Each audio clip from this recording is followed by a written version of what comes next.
Hello students, so this is the fourth part of Alakh Azadigi for BCom third semester. Now William and Francis is talking. William, तुम्हें मालूम है कि तुम क्या कह रहे हो सुअर? फ्रांसिस, अच्छी तरह से आराम से बैठ जाओ और जी भर कर शराब पियो। दोस्तों, वह समुद्री दिन मेरी ज़िंदगी का सबसे शानदार दिन था जब मैं लिस्बन की ओर जाते एक पुर्तगाली जहाज को दूर क्षितिज पर देखा। मेरे दिल ने कहा, हो ना हो यह जरूर हिंदुस्तान से माल लेकर पुर्तगाल जा रहा है। हमने पूरी ताकत लगा दी और शिकारी जहाज को उस पुर्तगाली जहाज तक ले जाने के लिए समुद्र की ऊंची लहरें और हवा का रुख भी दोस्ताना था। हम बहुत जल्दी ही उस पुर्तगाली जहाज के नज़दीक पहुंच गए, लेकिन हमारे जहाज को देखते ही उन हरामजादों ने गोलीबारी शुरू कर दी। हम तो पहले ही पूरी तैयारी के साथ शिकार पर निकले थे। जल्दी ही उन्होंने घुटने टेक दिए। विलियम, फिर क्या हुआ?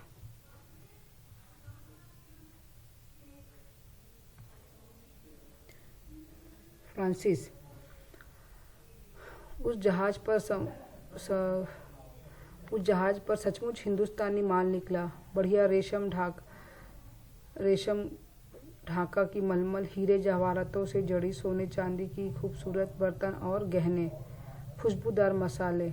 हम लोगों ने यह लूट लिया। हा हा, एक लुटेरे को दूसरे लुटेरे ने लूट लिया। उसके साथी भी हंसते। विलियम बेचैनी से महसूस बदलता है। विलियम, और वह नक्शा? फ्रांसिस, वह भी बता रहा हूँ।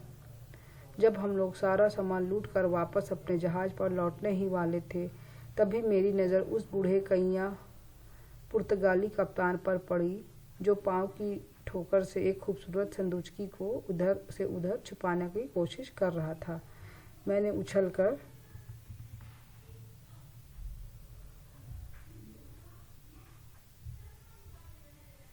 एक भरपूर लात उसके सीने पे जमाई। वही ढेर हो गया। संदूकची मैंने अपने जहाज पर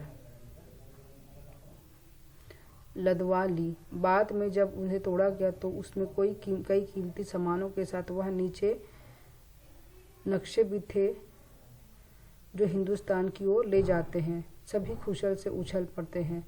सभी, ओए William, you are the great Francis Drake. तो किसने जहाज निकाला फर्स्ट टाइम? फ्रांसिस ड्रेक ने। फ्रांसिस की अपनी बाहों में भर लेता है।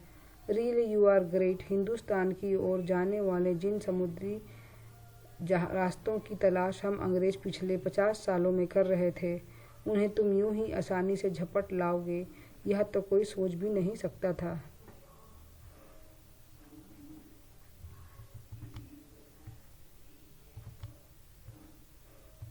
फ्रांसिस, यह तो हम अंग्रेजों की लगन, मेहनत और बहादुरी का नतीजा है।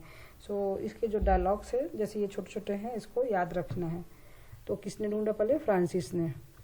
अपना जाम ऊंचा करता है और अपने साथी भी ऐसा ही करते हैं, और सभी एक स्वर में खुशी से झूमते हुए पूर्ववत गाने गाने लगते हैं। मंच पर अंधकार छा जाता है। कोरस के स्वर कुछ क्षणों तक प्रेक्षागार में गूंजते रहते हैं, फिर शब्द शांत हो जाता है। दृश्य 4। सो नाउ इसमें ये पोर्शन में मैंने क्या बताया कि कैसे फ्रांसिस ने कौन से जहाज को लूटा और कैसे उसने जो माल को हड़पा और कैसे उसने नक्शा ले लिया। तो इस प्रकार अंग्रेजों को क्या हुआ? हिंदुस्तान का नक्शा मिल गया। तो picture is not this much clear, but you can try to understand. दृश्य 4।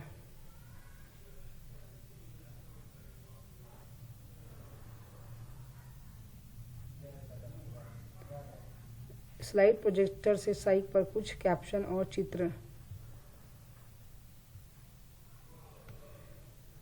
लंदन का चित्र ईस्ट इंडिया कंपनी की स्थापना। कैप्शन अथवा लेखिका ही अपने निर्धारित स्थान से लेखिका ऊंचे स्वर में सन 1916 में लंदन ईस्ट इंडिया कंपनी की स्थापना।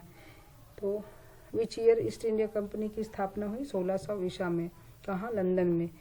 ईस्ट इंडिया कंपनी के बोर्ड ऑफ डायरेक्टर्स की मीटिंग और मंच आलोकित होने पर सभी हाथ में ऊंचे कर जाम टकराते हैं। तो क्यों लोग एंजॉय कर रहे हैं? क्योंकि उनको जो भारत का जो है नक्शा उनको मिल गया, इसलिए वो जाम से जाम टकरा रहे हैं।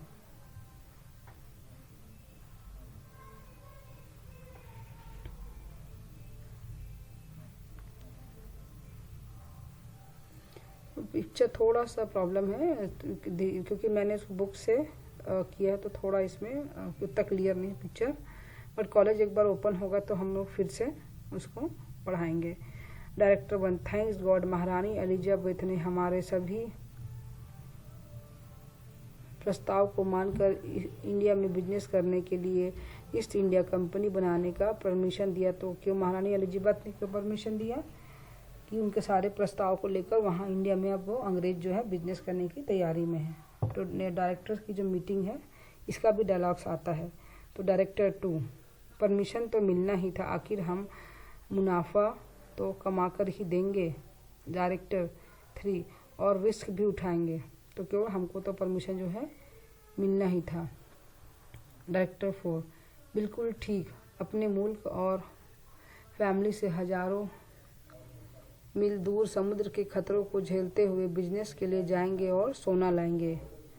डायरेक्टर 5, फिर हमारा कंपटीशन भी तो उन हरामजादे पुर्तगालियों से है जो पहले से वहाँ जम गए हैं। डायरेक्टर 6, मैंने तो महारानी से साफ साफ कह दिया है, कंपनी में हमें अपने ही जैसे एडवेंचर लोगों की ज़रूरत है जो लूट मार, धोखाधड़ी, बेईमानी और ज़रूरत पड़ने पर कत्लेआम भी कर सके। Director 1, yes you are right, शरीफ लोगों का यहाँ हम क्या अचार डालेंगे? डायरेक्टर 2, शराफत, नैतिकता, मानवता, भाईचारा, दीज दिन और all bogus words, we should be practical.